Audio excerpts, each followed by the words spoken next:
Excellent. So welcome again, and we're up to chapter 19. As I mentioned, these are stories. The end of the Judges are just a recapitulation, just again wants to remind us of the low level or that the pits at which the Israelites have reached. And so Vayhi Bamim Hahem, in those days, Umelech en Israel, there is no king in Israel. Why are they telling us this? Of course it's not. We haven't yet reached a king. And as I mentioned, this is where commentaries are suggesting that it's either in between Shoftim. Some say, by the way, this is right after Shimshon has been captured, and therefore they don't have that savior, so to speak, in terms of somebody who will lead them, and they're leaderless, and so now they are going to be lost again. So again, once we're in the cycle again of sinning, somebody is brought to them that can help them and lead them out of their misbehavior, and anger with God. God's anger brought upon them, and then they once they're out of that, and there's no longer a shofet, there's no longer a leader, they fall back again. So we're right now either in between or after Shimshon has been killed. So one or the other, there's no real leader to help them out. Vahi ish Levi gar be'arketei har Ephraim. Then there was a Levite residing at the other end of the hill country of Ephraim. Vaikach lo isha pilegesh, and he actually took himself a concubine, mi Beit Lechem Yehuda, from Bethlehem, which is situated in Yehuda. So he takes himself a concubine. Vatiznena alav pilaksho. However, vatelech meitol betavia, his concubine deserted him, and she left back to her father's house. She returns back to Beit Lechem, and she strays there. Okay, she's vatizena. She performs immoral acts. Vatehisham yamim arba'a chodashim, and she stayed at her father's house for a full 4 months. So she leaves. She deserts her husband. It's unclear whether she performs these ungodly like acts, whether it's while being with her husband or once she leaves her husband. There she does it. And the next pasuk sheds a little bit of light later on as we go through. Okay, so we don't know. Regardless, she's being promiscuous. She's also not with her husband. She left her husband, and things are not. Again, this is not one particular story. It is to kind of demonstrate the type of low morality that was in Israel at the time. After four months, her husband finally sets out, and he goes to try to retrieve her. He goes ledaber aliba lehashiva. He goes in order to try to woo her, to speak to her heart, and to have her, to convince her to come back with him. V'naro imo, and he takes this servant or a maid with him, somebody that is going to be able to help him out. V'tzemed chamorim, and he also takes with him a pair of donkeys. But Teviehu Beit Avia, and this Nar is obviously, he knows his way. There is no Waze in those days. There is no Google Maps, and he finds way back home.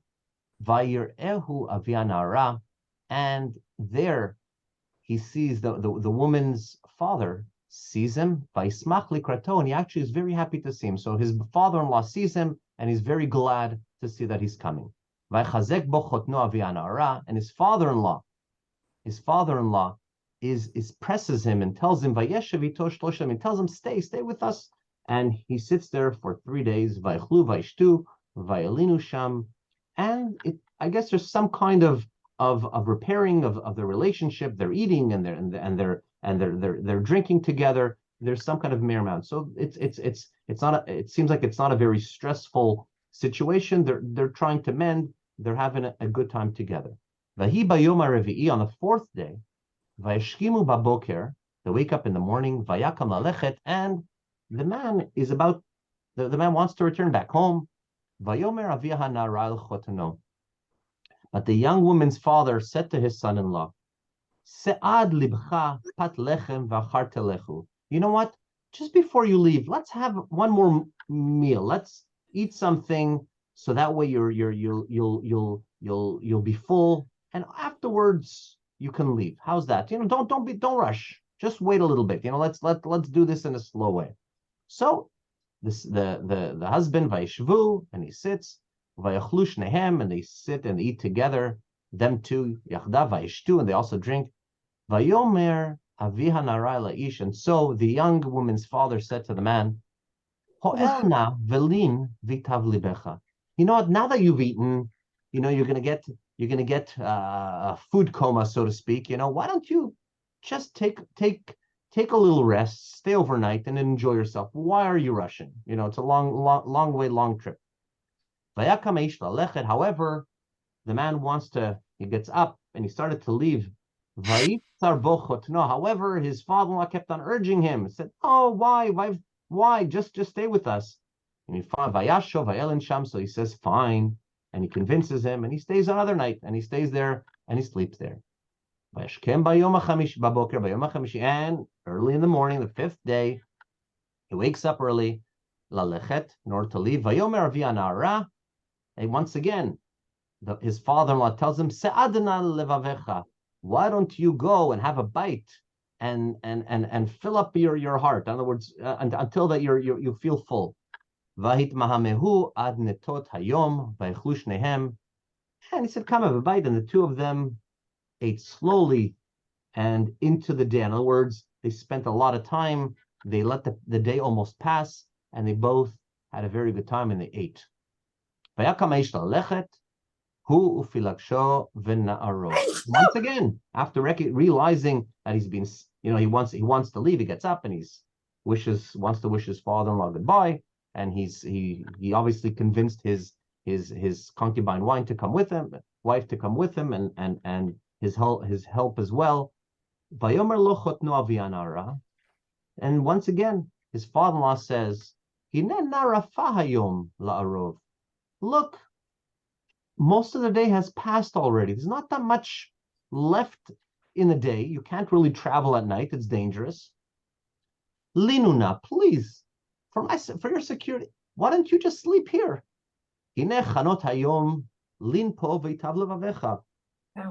Why not? See, the day's declining, it's getting dark. Spend the night here and enjoy yourself. And vishkamtem machar ledarkechem. You can wake up early, and tomorrow and tomorrow you can head back home. Just the second time again. However, velo ava ha'ish lalun.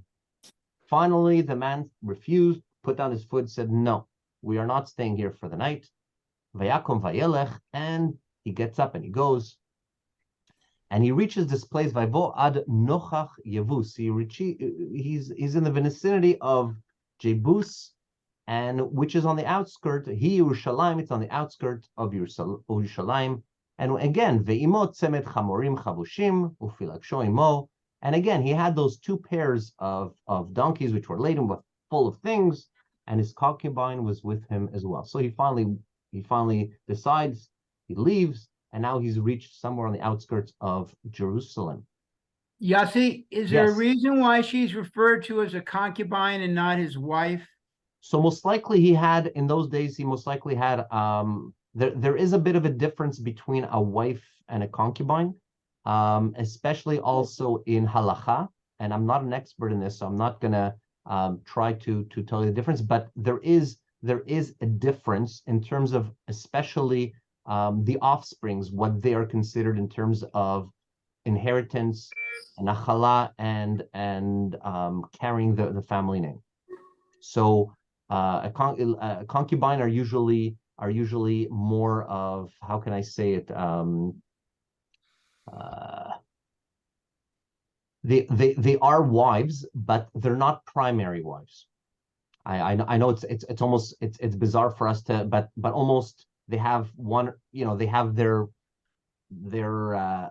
whether it's for sexual relationship, whether it's to keep them warm, whether it's to take care of them, it's almost like an aid, but they are there is responsibilities where the husband does have to give them, but there's a difference between a concubine and a wife. Okay? Difference between Sarah and Hagar. Very similar. Very good. Exactly. Yosi, the husband said in verse 3, the husband set out with an attendant. Whatever happened to the attendant now? No, he comes here. It says here, if you look at, it says here, number 9. That's the attendant. You see, they all go down, and they're right now they reach Jerusalem again. Okay, sorry. Okay, so they're all together. All right, so they verse 10. Okay. So they reach Hem im Yevus, and they come close to the vicinity of Yevus, which is just outside the outskirts of Jerusalem. Vahayom rad me'od, and the day was very far spent. In other words, getting very late, and they were not very efficient in terms of the distance that they covered.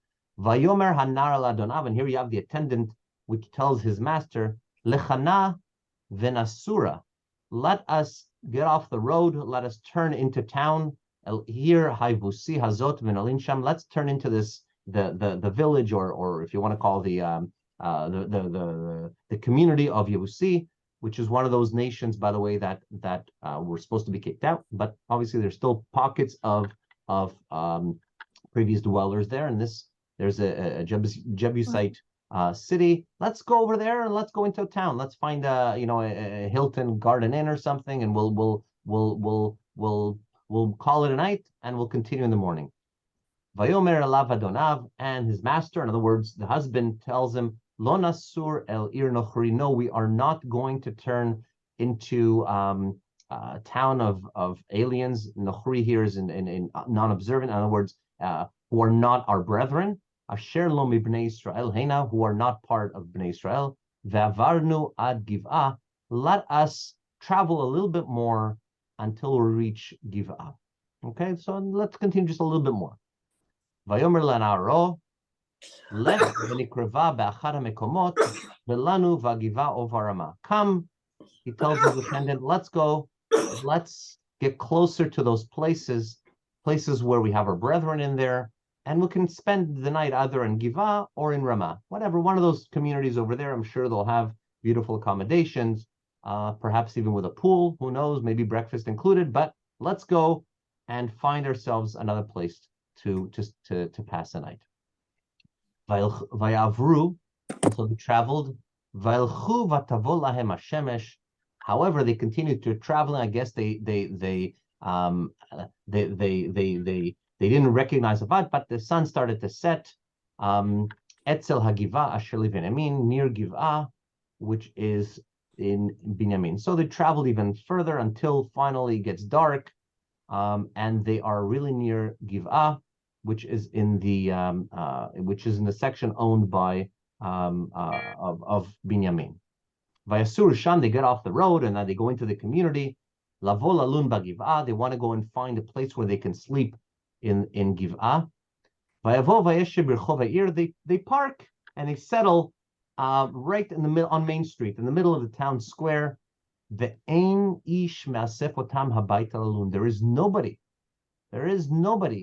who is welcoming them or inviting them to sleep, to come in and spend the night. By the way, you will notice, I'm not going to say it until the end. Notice, by the way, it started from the beginning, and notice the lingo that this chapter uses. It's very important. However, however, in the evening, after waiting a little bit, along comes an older man who happened to be doing his business, whatever he was doing in the field, and now he's returning back into the city. And this man, Ephraim, he actually comes from the hilly country of Ephraim. V'hu gar b'Giva, and he resides in this town of Giva. Mansheh hamakom bnei Yemini, and the locals are Binyamins from the tribe of Binyamin. So he happens to be from Ephraim, which, by the way, is obviously Ephraim is Joseph, so they're both from the same mother, from Rachel, but different tribes. But he happens to live in the city of Giva.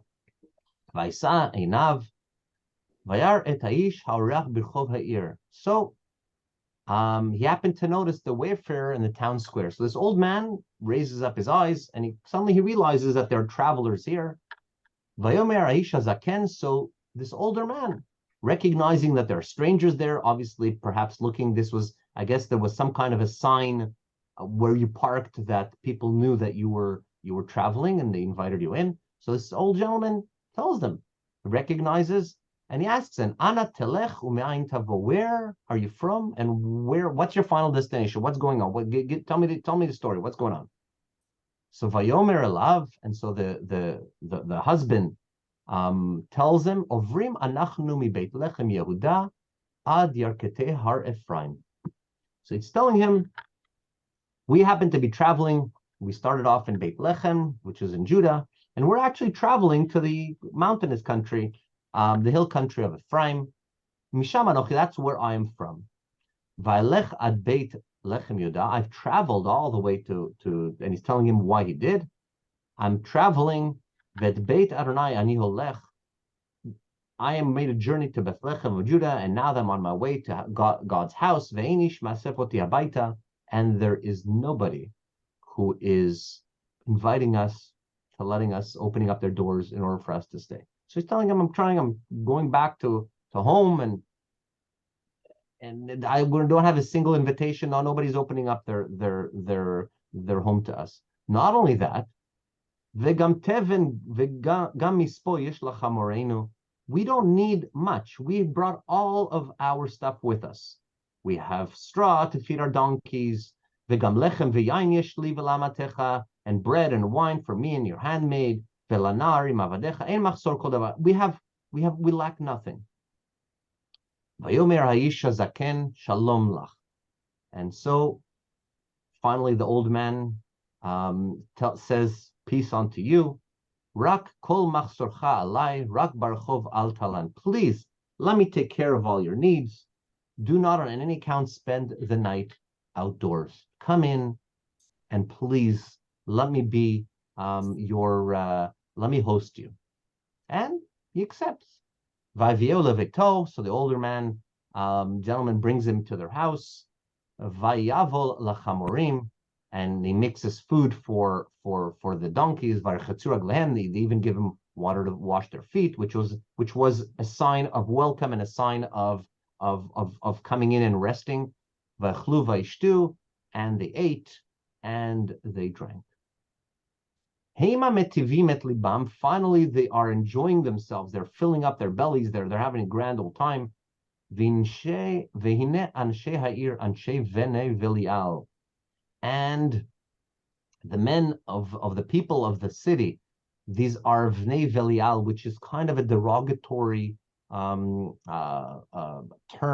We had Bnei Baal, Belial. These are people who had no reason for living, no raison d'être. These were depraved lot. They had no substance to them. Shallow people. What did they do? Nasabu et habayit. They all gathered and surrounded the house. Mitapkim al hadalet. They are pounding and knocking on the door. Va'emru el ha'ish bal habayit hazaken lemor. And they're yelling and they're screaming out to the old man, the owner of the house. Please take out the man who has come to be with your house in order for us to know him. And here we have a little bit of a dilemma in translation. Some say, as you can say here, it's translated and we can be intimate with him. I don't think it's that much in terms of that.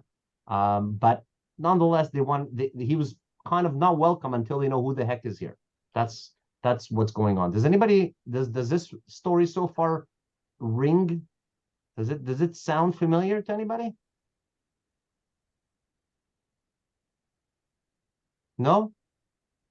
Let's continue and see. Yes, Michael. Are you trying to make a biblical analogy or a contemporary analogy? Biblical. Later on, we'll get. It's just the opposite of it's the opposite of Abraham and treating the guests. Okay, but even more so. I know that's not what you're looking for. Okay, Miriam, I think wants to say something. Well, I was saying that with Lot, with the the depravity of the city there. Yes, Excellent. but they wanted the women, I think, rather than the men.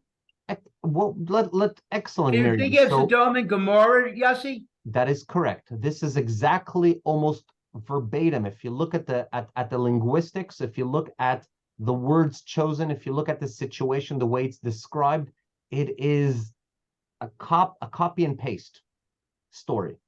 Okay, so now you understand when I told you the last couple of chapters are giving us kind of an overview again of the morality or lack thereof that was rampant in the country. And so they're really, you're right. They're actually comparing it to the lowliness or of Sodom and Gomorrah. Okay, so this is what we are, and let's see how the story unfolds. And again, this is verbatim. If you read it, Vayetze alehem ha'ish, just as Lot goes out to them. Here you have the old man. The owner of the house goes out. Vayomer alehem, he tells them, Al achai al tareuna. Please, my brethren, do not commit anything wrong. Please don't do ill. Acharei asher ba ha'ish hazel beiti, al tasu tanevala azot. Please, after this person has already entered my house, he's my guest, please do not perform any indecency, anything that is seen as unworthy. Do not perform anything that is disgusting. In other words, let them be. They're with me. They're in my house. They're nothing to do with you. Please stay away. By the way, it's exactly the same. It's exactly asher ba'u b'tzedek. It's exactly almost the same structure that you will find, God willing, in a couple of weeks. We'll be reading with Lot and the Anshe Sodom. And look what he says. Hine viti habetula ufilak shehu hotzia na otam v'anu otam. You know what? I have a better idea. I have a virgin daughter, and not only that, but this gentleman who happened to be in my house also has a concubine. I have a great idea. Why don't we will send them out to you, and with them you can do whatever you wish. Okay, we have a solution. And Miriam, I see she's shaking her hands and head, and it's exactly the same story. Why don't you? We have agreed. Don't hit him, but we have a beautiful virgin daughter, and he has a concubine, and you know what you can do with the rest. Vasulahem hatov benechem, and do that which you want, that which you see as pleasant in your eyes. But please, to this man, do not perform any ill or any outrageous things with him. But, he's not a very good host. Pardon? He's ready to send the concubine out to be who knows what. Not only that, his daughter and his concubine. And if you remember exactly what Miriam said, what did Lot say? Lot says, he offers also, he says, hey, my brethren, don't perform anything to my guests. I have two girls, I have two daughters. Let me present them to you, and you can do as you wish with them. Okay? And this was that low the depravity or the disgust of Sodom and Amorah, and this is also a reflection of where how rampant indecency was right now in the land. However, number 25, velo avu hanashim lishma lo. However, the townsfolk had no interest in listening to him. So the man seized his concubine. This is now the husband. And he kind of throws her out. Okay, so now he throws out his concubine, which he traveled all the way to bring back and to win her heart, and he chucks her out. And there they rape her. And they abused her all night long and up until the morning. Vashalchuha kalota shachar, and they finally released her to go free, so to speak, from their clutches or whatever they were doing, holding her down, etc. Once light broke. So if you want to kind of use it, they were using darkness as a sign of hiding themselves, so people didn't know who they were. There were no street lamps, etc. So obviously, again, an indecent act. Once it was dark, once there was light, they didn't want to be an associate with it. They ran off, they let her go, and they returned home.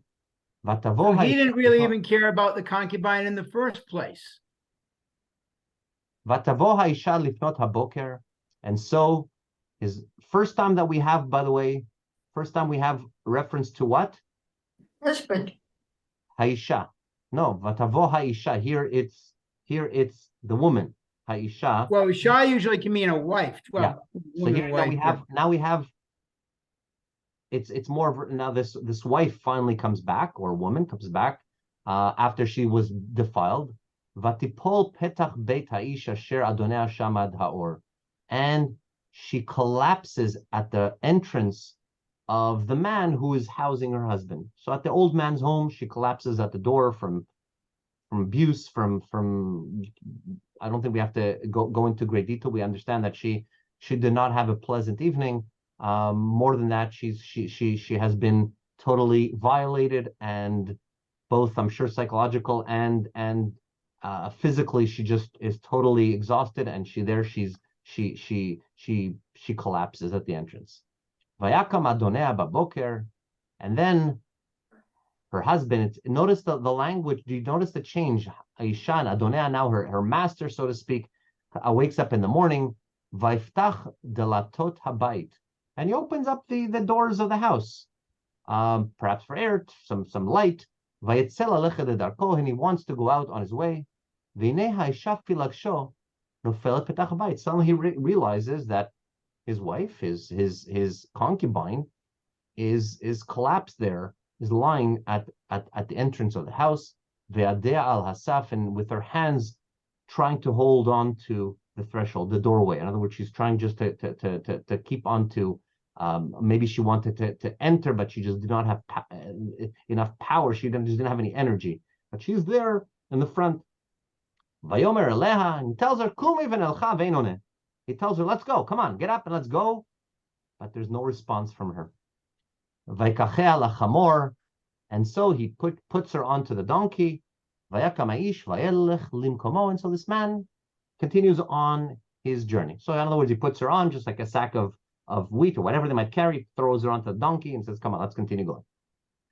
Vayavo el beito, and finally he reaches his home. Vaikachet hama'achelet. Where did we have this ma'achelet? Where is exactly that word? Do we use ma'achelet? I'm going to guess the Akedah. You got it, in the Akedah, right? Abraham takes the ma'achelet, which is a knife, but it's a knife to kill an animal. It's not a fine knife, or this is a real butcher's knife, so to speak. Okay. Vaikachet hama'achelet vaychazek befilaksho vayintacheha le'atzameha. Hope he didn't have supper yet, and he took hold of his concubine and cut her up limb by limb. Lishneim asar netachim. He cuts her up into 12 parts. Vashalcheha bechol gvul Yisrael, and he sends each part throughout the land of Israel. By the way, some commentaries say this is just an analogy, and the analogy of almost the rampant indecency that was in that this was not just one isolated story. This is a story that occurred in every corner of the land at that time.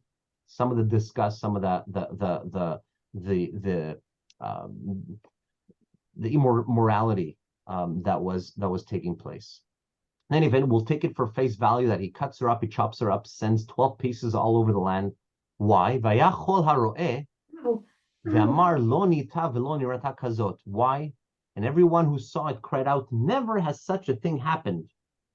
Lemiyom alot bnei Israel me'eretz Mitzrayim ad yom hazeh. Never such a thing have they seen, the Israelites, since the day they came out of the land of Egypt until this day. Simu lachem aleha utzu v'daberu. Just remember, let this be a lesson to you, that this should never happen again. And I say to myself, it's like totally like backwards. And if this is almost not like what we're experiencing today, where we literally saw something very similar, except perhaps maybe not into 12 pieces, but parading parading a raped, bruised, ripped woman around in such gladness and glory. The only difference is, at least here, they almost try to put a spin on it in terms of don't commit this again, as a reminder of going out to committing. The brutality of what we saw on our television sets were how glorious it is that these are the acts that we want to commit against those whom we hate. That is beyond, and I have the hair on my arms and the back are standing. I can't even find words to try to describe the atrocities, the just what it stands for. This was disgusting and inhumane. And here, at least, he's trying to kind of validate what he did in terms of not to perpetuate it again as a warning. And what we saw in the year 2023, 5784, was a glorification of exactly this, which is absolutely ludicrous. And I can't believe that they even had the decency. I'm not sure if it's them or if it's the news that actually, like puts that how do you call it, that mask that you can't see it clearly. They put they jumble the picture a little bit. I'm not even sure if that's their intention or the broadcasters, the newscasters, but it is absolutely. I'm happy, like my stomach is churning of what human beings can do to other human beings, for whatever reason, and actually make it into something that is revered and glorified. And I want to end off by saying the following. Anybody who read Parshat Noach, which we just read this past Shabbat, and it starts off very clearly, and it's the only time in the Torah where we actually have the word Hamas not once but twice within the first 3 or 4 verses. It says that the world was filled with Hamas. This word Hamas, this particular action. I'm going to explain to you what it was, and God wants to destroy the world and wipe out Hamas from the world. And if you look at what Hamas means, Hamas is an abomination.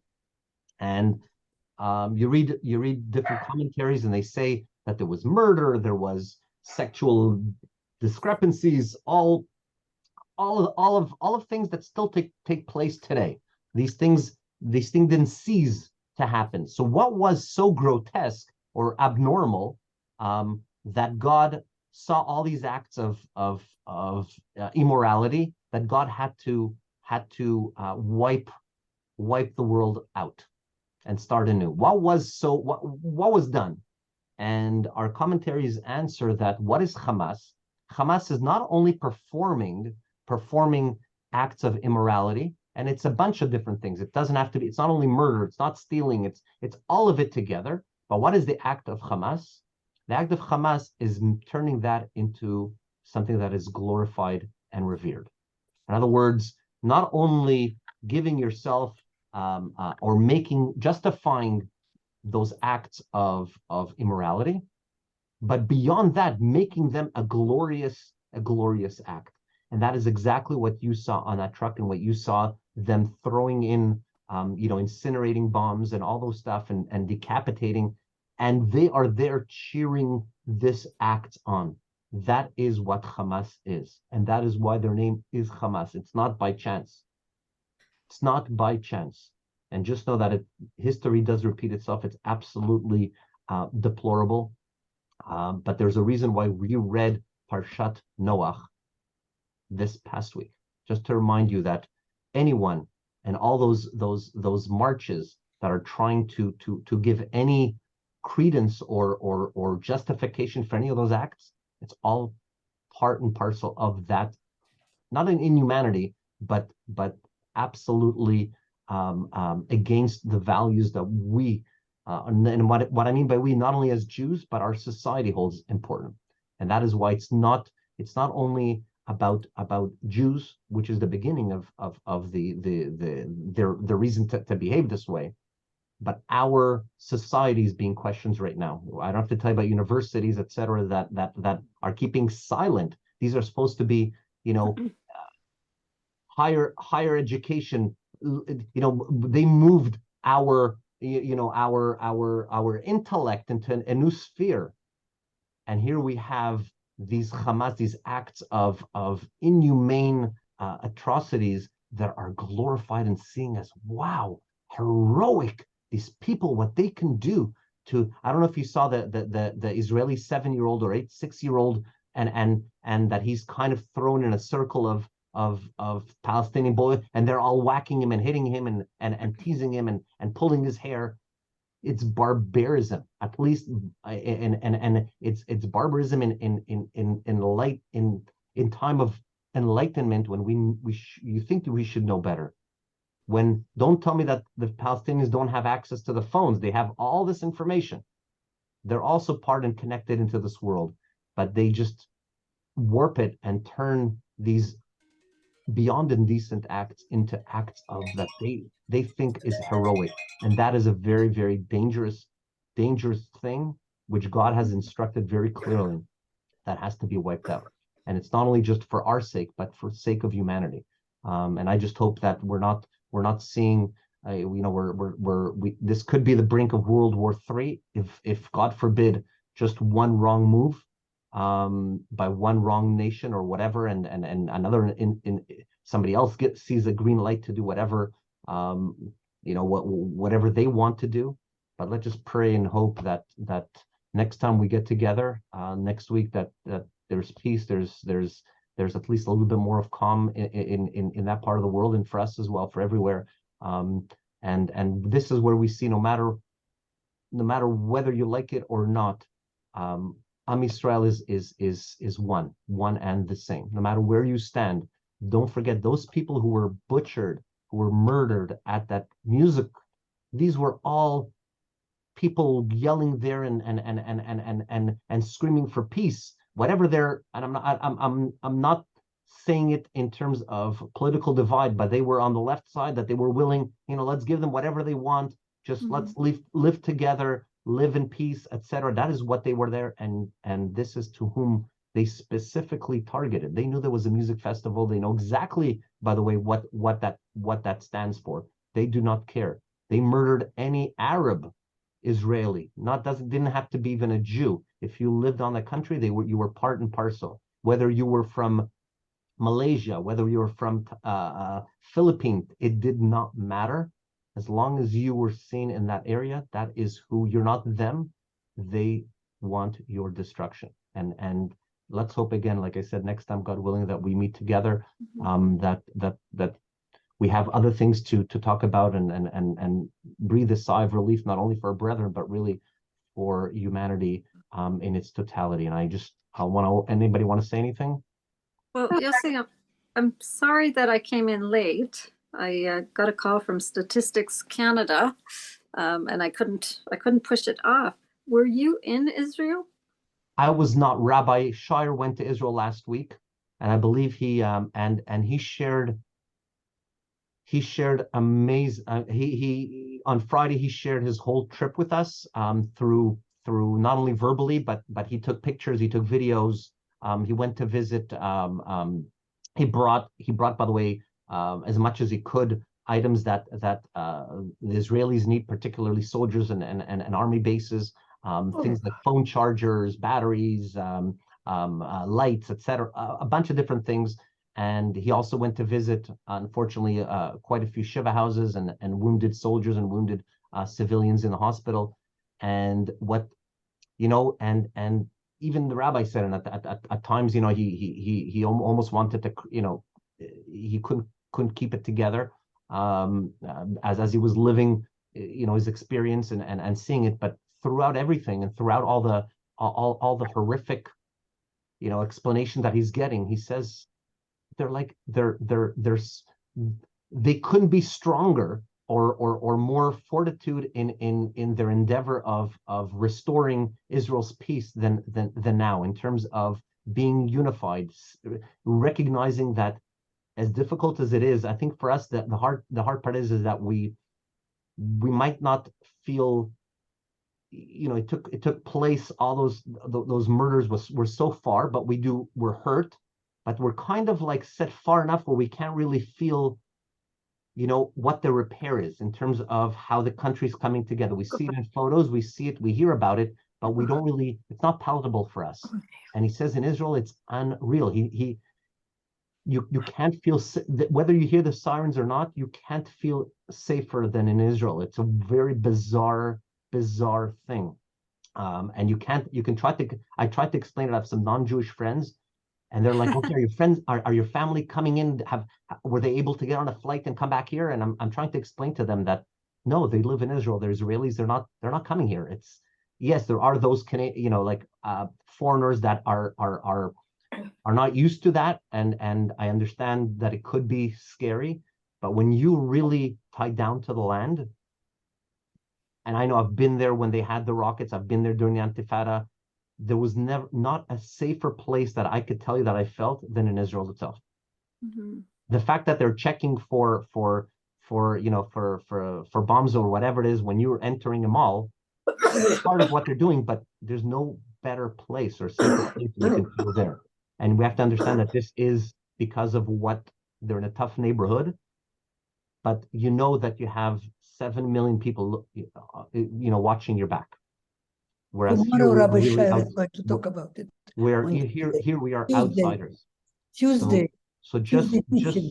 just know that it's really, really, really an amazing thing. And I think for us, where we have to do is lend our help where we can, whether that means if there's a rally, if there's a vigil, if we can collect funds, if we can collect items, whatever it might be, all those little things. And it doesn't have to be thousands of dollars. It could be whatever you can muster, all that stuff, whether it is sharing a video that you just received from a friend that is uplifting, that tells the truth, sharing that with friends, all that stuff is what Israel, that is what we can do, and stay connected. And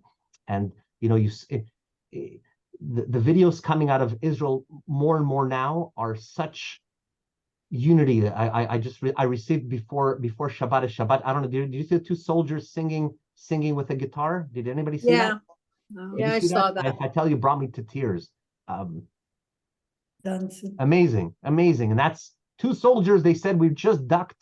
We just came under. We were hiding under the tank, or they were in the ditch because there was they're in the north, and they just this is just after how do you call it, an attack, and they're singing Shabbat Shalom, and they're singing two songs, and it's like, and that is really it's their resolve in terms of it's Friday night, and that is part of our identity, and those acts as horrifying and devastating as they were will not crush us. They will not define us. They will actually help define us even better in terms of really pull out what our character is. And that's not us. And we're there to help any one of those victim families or anybody who's been uprooted from villages and towns around the border, south and north. My sister never knew it. She got to know a couple of her neighbors, only recognizing that I worked with one of the mothers of people who live 3 buildings across from her, and she doesn't live in a big place, but you have your friends. She was like freaking out because they were looking at going house to house, looking for materials, cooking for soldiers. Kids are sending them homemade cards of support, of love. It's not just a pen pal that you send and it's nice, once in a while, and you feel that it's all day long. That's what they're doing. It's an amazing thing, and really it shows us that Am Yisrael Chaya. We're alive. Whether we in this point of darkness and hurting and I'll share with you a personal story. With this, I'll share and there's nobody who's that far removed from somebody who was devastated or affected by what happened on October 7th. And I have also my previous congregation, I worked with a cantor who I still keep in touch, and I love him as a brother. Happens to live 2 blocks away from my parents, so whenever I do go to Israel, I see him, and sometimes I even stay with him because we stay together till till late at night, and I end up just sleeping over. In the morning, I walk over to my parents.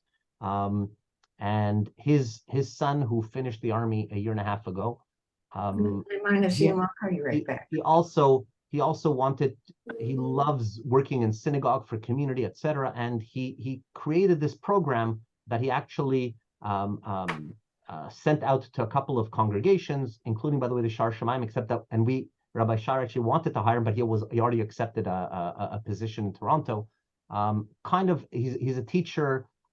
He's there to promote young families, to show them what keeping Shabbat is, to teach them about kashrut, etc. Just uplifting and being there, educational. He's an assistant rabbi, a bunch of different things that he's doing. They love him. They convinced him to stay for one more year, and then they convinced him to stay for another half a year. In the meantime, he got married during COVID to a wonderful, wonderful girl. I mean, beautiful, beautiful lady. Unfortunately, I wasn't able to go because of COVID, but this past July, they had a baby boy, to which I was able to go, and I was actually the one who brought the baby in. It was an incredible honor. And they happened to in order to show the baby to the rest of the family, they traveled to Israel this past high holiday period. So they were there, and they were going to come back a couple of weeks, literally after Simchat Torah. They were supposed to come back. Anyways, I sent my friend, once I learned of all this, and Motzai Simchat Torah, I sent my friend along with my family. He was one of the people that how's your family? Are they safe, etc. And I also send his son, the one that's in Toronto. I also send him a note of how are your family? How's your wife's family? His wife's name is Priel. And by the way, the name of their child that they named in July was Be'eri. So if you know, that was one of those communities that was very hard hit. They named Be'eri. Anyways, I received notes from my friend, but I don't receive from his son. I had nothing. And I don't know about you, but you know, Israelis are like so tech savvy that before you even press send, they already send you the response. And I'm not getting, and I don't have any response from him. I send him up again, and I'm saying, "Are you okay? Do you have any?" I thought maybe there's no communication. Perhaps a tower was hit or whatever. I don't know. I sent his father a note. I said, "I haven't heard from your son. What's happening? How's he doing? How's Priel's family doing? Because I remember that she said her parents live in a kibbutz somewhere near in the south. Yes. Everything's okay." Anyways, with a little delay, I get this very disturbing message that her brother is missing. He was at the music festival, and while it was still going, there were suddenly he hears shots, and he calls his brother. He called his brother up, and he tells him that, "I think I hear shots." And in the background, you can clearly hear, ta ta ta ta. You hear gunshots. His brother tells him, "Stay online, stay on the line, do not cut." On another phone, he calls for security forces, he calls for police, tell him that there's something going on. Remember that this is a music festival. In Israel, it's a little bit different than North America, where Montreal has our own festivals and Toronto doesn't care about them, or Vancouver doesn't know about them, or Winnipeg. When there's one festival, really the entire country goes. It's a country festival. So everywhere from the country, they knew about this festival. It's not just locals, okay? So he's telling them that there's some kind of breach, there's a security issue, and suddenly he's keeping his brother online, and his brother also is texting his parents, telling them that he loves them and that he's going to be okay, etc. And his brother's telling him stay online, and the brother that is in the music festival says, I'm gonna hide under the stage. So he goes to hide under the stage, and his brother's telling him, breathe slowly, don't make any noises, be quiet. And suddenly there's an explosion that is heard, and the line is cut. The line was cut, and they lost all contact with him until a couple of hours later, there was pinging from Gaza. And I haven't heard once yet from the how do you call it, my friend's brother, my friend's son, who's from Toronto. But I'm telling him what's the news? Any news? We're like, this is 2023. Somebody's got to text something. We're seeing videos of all these things. What, nothing, nothing, nothing. And I'm every 2 hours, I'm sending him some kind of message, any new news. And then for the first time, my friend's son responds with Baruch Dayanim. And I'm like speechless. I have no, I don't like, I freeze, kind of like you're at and outside about what do you mean Baruch Dayanim? What's going on? And I send my friend my friend, and I go, what's going on? And he said that they identified his body. He was slaughtered in the music festival. The next, this was their kind of morning, our evening here, and I remember turning. I don't think I've been slept that night. Whatever. In the morning we're davening, and my phone rings, kind of thing, and I see that again. My friend's son from Toronto, he sent me some kind of link, and we happened to be literally at breakfast. I turn on the link, and it's a Zoom for his funeral. And who do I catch speaking? I catch Priel, his wife, giving the eulogy. And this is when I say that you're never one or two people connection away from somebody. And I'll end up with saying, somebody was asked, do you have family in Israel? Are they okay? Are they safe? And he said, absolutely. I've 8 million people who are my family in Israel. That is really who we are part of. And just know that I pray for peace and for everyone. Peace is not one-sided, and if there's ever peace, everybody will benefit from it. And what scares me is to the extent that we have or we don't have partners on the other side, to the extent that they have no issue with dying. In other words, they see it as something that is holy. And until there is no value to life, I don't know what lesson you can, when you're indoctrinating your young, that it's such a glorified thing to die, as long as you can take somebody else's life with you, because they're so despicable. What is there? I don't know. I don't know what the answer is. It's such a deflator, or it's a thing you don't even want to think about. That it's not a matter of dispute where you're over money. Okay, he wants a bit more, or she wants a little less, whatever, and then you can figure it out and finally move somewhere. It's two conversations taking place in two different spheres. There is no. It's mind-boggling, and I don't know what the answer is. I just know that that we have to have hope, and I hope that somewhere down the line, it's not just lip service where they say, humanitarian cause. What's humanitarian cause when there is no humanity there? And I'm not suggesting one moment that they shouldn't have food or medicine or whatever might be, but what is the humanity? What is the humanity? The humanity is that they'll grow strong again, so they can take life, and their life means nothing to themselves, but they want the whole world to take care of their life as though it means something.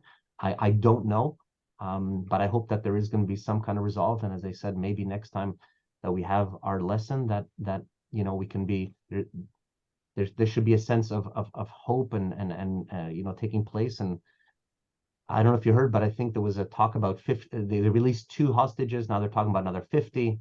I just hope that I'll believe it when I see it. Yeah, I just hope that there is a lot of back channeling, and I think that there are, and that's why you don't see the ground incursion yet. But I hope that there is some kind of, and I was the first person to say, go in there and raise it, but the last thing you need is more casualties, more soldiers and life. And you wipe out Hamas, and then there's going to be another, Hamas 0.2, 2.0. It's not, if there isn't an education or a change of view, there's nothing that it's just a newer generation that will be the people who perpetrated all these heinous crimes were when we left Gaza, what is it, 14, 16 years ago, these were all 2 years old, 3-year-old, 4-year-old kids, and that is what they're and they had their freedom, so to speak, in terms of they finally saw, you know, their land, which they as known as Gaza, they saw Jew free, you know, and look at what they're still, the spew and the hate and the destruction that they want to bring. So I don't know what that is, but how you get out of until they realize that their life is worth something. They want to live, not that they want to kill somebody, but they want to live. And I hope that there's more people that believe in that amongst the Gazans than the few. But until I see proof of that, it's very hard, as you don't see any demonstration about what they are a part of, no matter how it's each Hamas is the Palestinian Authority. They are the representative of the people, whether they like it or not. Not any different than our government represents each and every Canadian. Whether you're in the same view or not is immaterial, but they represent the people. And if the people allow them to represent themselves in that way, they are part and parcel of those acts. And there is no middle ground of why, you know, going up there and say, why can't we find a way to live together? It's only the people outside that are pretending to say peace to Palestine, peace to there's not one Palestinian movement that we see. We see them rioting. We see them rioting in Jenin, in the West Bank. We see them. None of them are rioting for peace. It's all it's either peace in Palestine, which is what? There's no. You can't have peace in Palestine without. Or do you mean you want just it's all lopsided, you know? And until we don't have a partner, and I hope that somehow, somewhere, I don't know how much suffering needs to be brought upon where people finally realize that there's nothing to gain through these acts. I don't know, but we pray, and we have to, you know, we say Shalom b'rumav through many different prayers. We say it at the end of the Amidah. We also say it, you know, when we experience a loss, when the mourners experience a loss, when we finish a piece of section of davening, the Chazan says the same prayer of Shalom. We say it so many times, just to remind us, no matter how dark, never lose hope. There's always, maybe somewhere there's a little spark, you know, like in total darkness, one little flame creates so much light. And let's hope that somewhere someone's scream for peace will be heard. You know, that flame will torch something down and will become a blaze where everybody really wants to be part and parcel of peace, not the destruction of one people over another, but literally, you know, and what's amazing is that we're all cousins. So no matter how you want to look at it, you want to say we're different, whatever, fine, but we're all related. So I literally hope that, like I said, peace not only in Israel but the entire region, and if there's peace in that region, then there's peace for Israel as well. So I hope that we get back to that time when Israel is, you know, and look how wonderful it is, you know, we're traveling to the UAE and as you see kosher restaurant there and etc. We're not there to threaten them. They see that it's possible. It really is possible if you have that willingness on the other side that sees the idea of peace. It's and that's part of it is growth, personal growth for those that recognize that. And I just really hope that rather than destruction, there is finally a wake-up call for growth from everybody. And like I said, God willing, by the time we meet again next week, we can speak of some happier and you know, like seeing some light under, you know, through the tunnel. And I don't mean that in you know, in a metaphorical ways of God forbid, but this story that we read today in chapter 19, God willing, never ever happens again. I cringe when I see those video clips, and anybody with half, you know, scruples and morals, and have even their, you know, their moral compass, even if it's not directed fully due north, somewhere towards there, should know what is really unacceptable in humanity. And let's hope that we see that never again, never ever again. It's Erev Tov. To everyone, thank you so much for sharing, for coming. I'm gonna